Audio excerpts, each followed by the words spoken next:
People don't always put themselves in people's mind. Actually, you know, removing clothing requires quite a lot of self-confidence. You know, you need to be very confident and very strong, and people don't see that. They just see it as women objectifying themselves.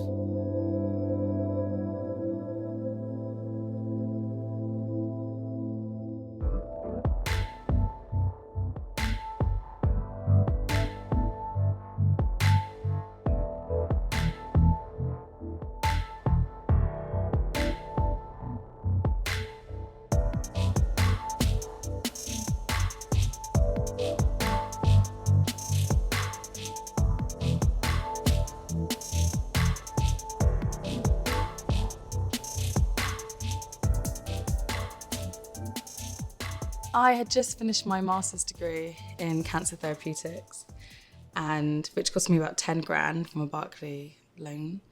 And I wanted to pay it off. I didn't want that hanging over me. So my cousin's been dancing for a long time, and she kind of introduced me to the dancing world and brought me here. It was very funny, actually. My audition was straight away, get on the stage, fully naked. And I was like, what? So dressed straight off. My knees were clanging and I was so nervous. And then the music started and I was literally shaking. I looked towards my cousin, she was like... So the audition was very cringing, but obviously I got it because you're pretty and you're slim, it's fine. It's usually they just want to look at your body and see how you are. You get a few girls that are really nice, that have been in the game for a long time, 6 to 8 years, and they'll say hello to you, they'll recognise you, and then they'll see if you're in need and kind of like point you in the right direction. Like Cassie... Ruby's a hard one. She's lovely, but she's a hard one. She doesn't like any new person to begin with. I went to Brighton on holiday and we met this big group of guys and we ended up in a strip club and I got really drunk and ended up on the pole, spinning around. And then they offered me a job and I started the next night and then I never went home. So I stayed in Brighton. I rang my mum, I was like, I'm a stripper, I'm not coming home. My first night ever given a lap dance, I was like a cardboard cutout. I was dreadful. I don't think I satisfied the man in the slightest. I think my dad, he shuts off from it a little bit, as in, he knows what I do, he knows I'm safe, so we don't really talk about it. But my mum, she's like, if I was 20, 30 years younger, I'd be doing what you're doing. She's so supportive. My sister, when my sister first found out what I did, she was a bit like scared for me. And when she came to Brighton to visit, I took her to a strip club. And she's like, oh my God, it's completely different to what I expected. It's so much fun, it's clean, it's nice. Because a lot of people have got this perspective that the strip clubs are seedy, and they're actually not at all. Like, I never thought in a million years when I went to Brighton that I'd end up being a stripper. I never even thought about it. I just love the job so much. It's not just the money, I just love the people. And the money, obviously, it's good money. How much do you make on an amazing night? 1,500, 2 grand. On a bad night, like £300. That's a bad night.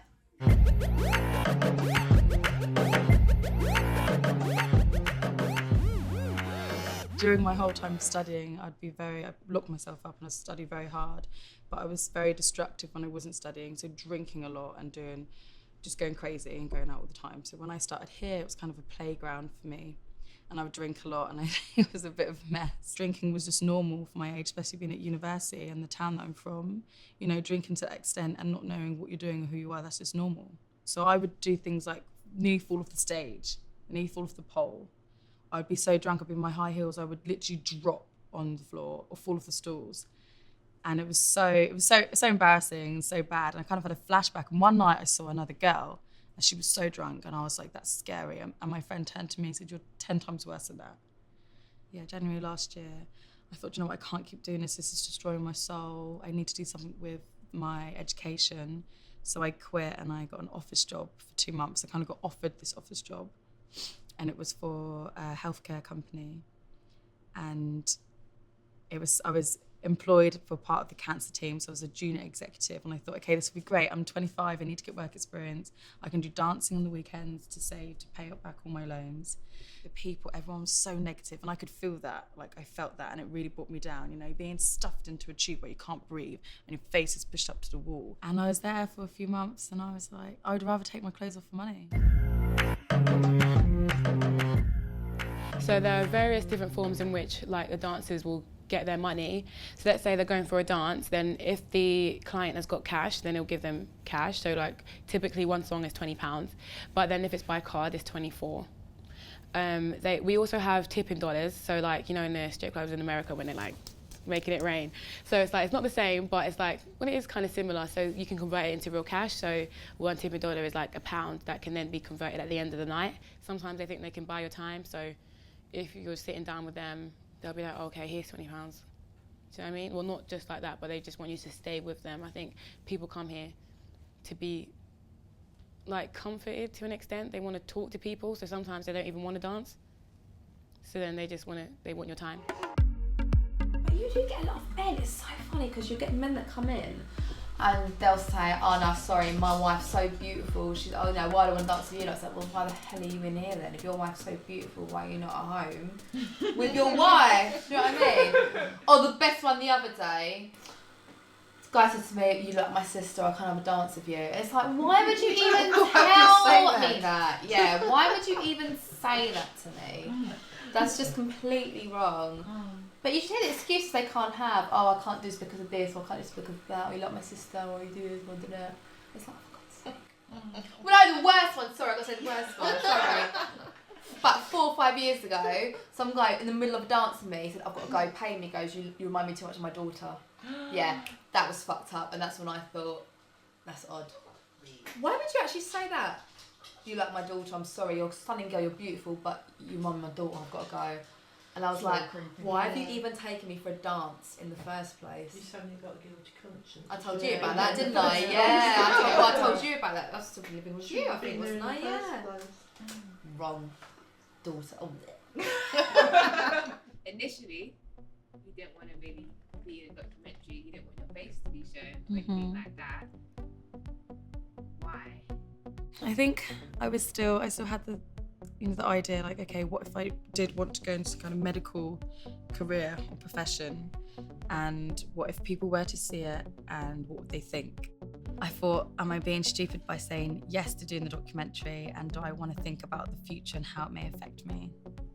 And then I realised you can't change the way that people think. Girls that come here are not unsafe. They choose to be here. Number one, we choose to be here. Number two, as soon as the man walks through the door, we are in control.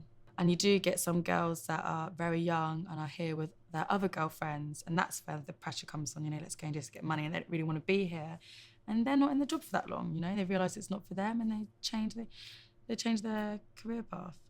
And the managers working here and the people working here are never kind of like, pimpish or want to control the girls to get their money, let's get them drunk. No, if when a girl auditions, if she looks too nervous or she's not ready, they would be like, come back when you're ready. You're not ready to do this. I've seen it happen. Some girls started here as a receptionist, then she started as a waitress, then she started dancing, and then she started meeting guys, giving her number out and meeting guys outside the club, going to hotels, and now she's just working in hotels. You become desensitized to what is okay. So it does influence how you view yourself and what you would do that you didn't think you'd do before. For me, it was much more than just dancing and getting money. For me, it took me out of a life of constant drinking and doing drugs and partying. So by working weekends, because I want the money more than I want to go out, I'm not going out on weekends, I'm not going out for 3 days in a row, I'm not coming home. If I was in a normal job that I didn't want to do, drinking would be my vice and my escapism still. Whereas now I'm like, okay, I want the money, I prefer the money. I want the money to do better things. It does get to a point where I've kind of made what I want to make now. I've bought my house, I've done everything I want to do, but I'm here now because you bond with the girls. And I mean, there's no other job where you can come in, you can do the Macarena on stage naked with your friends. Do you know what I mean? You just have a laugh. And don't ever judge anybody on what they do for a living. This job, yeah, it is my life and it is what I do, but it doesn't define me as a person,